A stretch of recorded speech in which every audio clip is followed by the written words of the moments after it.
Alors voilà, vous avez un dessin, enfin oui, c'est un peu informatique, mais en tout cas c'est comme si c'était quelque chose que vous aviez dessiné parce que les traits sont clairement pas propres.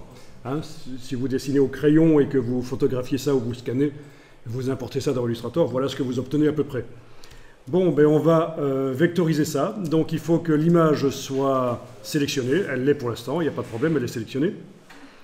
Et vous allez faire apparaître le panneau de vectorisation. Donc menu fenêtre, vectorisation de l'image. Mais alors on va faire une vectorisation particulière ici, une vectorisation de contour. Alors voilà, vous cochez la case aperçu pour enclencher la vectorisation. Et ça devient tout de suite plus propre. Donc ça vous garde les épaisseurs de traits, à peu près les épaisseurs de traits qui existaient dans le dessin. En fait, ce ne sont pas des contours, ce qu'on voit là, les traits noirs, ce sont des formes avec... oui, ce sont des formes, c'est pour ça qu'il y a différentes épaisseurs, qu'il y a ce qu'on appelle des pleins et des déliés. Mais alors, je vais obtenir quelque chose d'encore plus propre. Comme si je l'avais dessiné dans Illustrator avec le crayon. Alors voilà, est-ce que tout le monde voit les options? Il faut déployer les options avancées dans le panneau. Dans le panneau ici, vous déployez les options avancées. Et vous allez cocher la case contour et décocher la case fond. À partir de là, vous avez des contours infographiques, l'épaisseur est la même partout en fait. Hein. Et ça peut être parfois intéressant.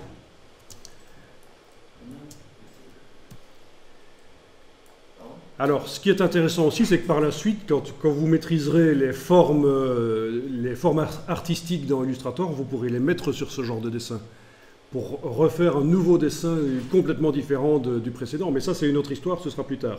Ici, on va d'abord voir la peinture dynamique avec cette chose-là. Mais voilà, il faut peut-être modifier certaines choses dans le panneau vectorisation d'image.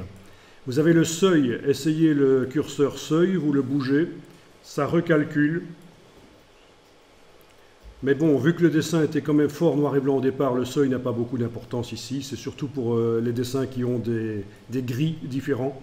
Ce n'est pas vraiment le cas ici. Laissez-le à peu près au milieu, alors le seuil. Par contre, jouez sur les trois autres curseurs, tracé, angle, bruit. Vous allez voir que ça influence. Voilà. Donc on contrôle l'aspect du dessin lors de la vectorisation en fait.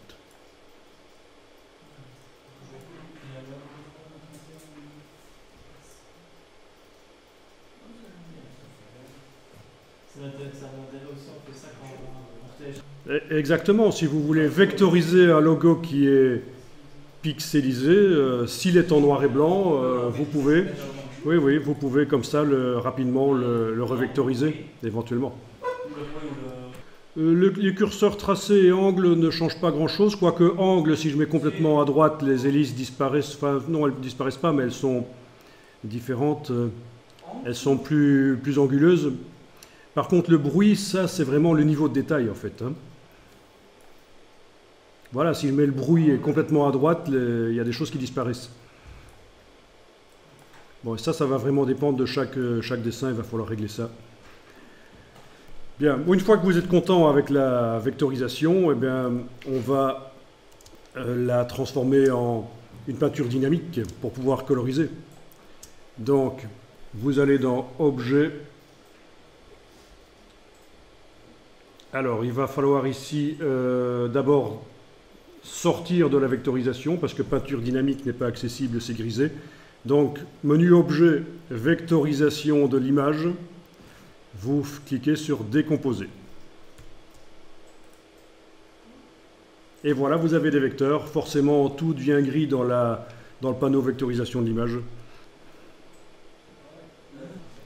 Alors, on va supprimer le petit texte qui est en bas à droite, là. Vous allez prendre la flèche blanche, par exemple. Cliquez à côté de tout. Et puis, englober ça avec la flèche blanche. Et puis, touche suppression. Voilà, ça a supprimé ce petit texte qui était en bas. Donc flèche blanche, on clique à côté de tout pour désactiver, bien sûr. puis on va englober ça, touche suppression sur le clavier, et voilà, c'est fait.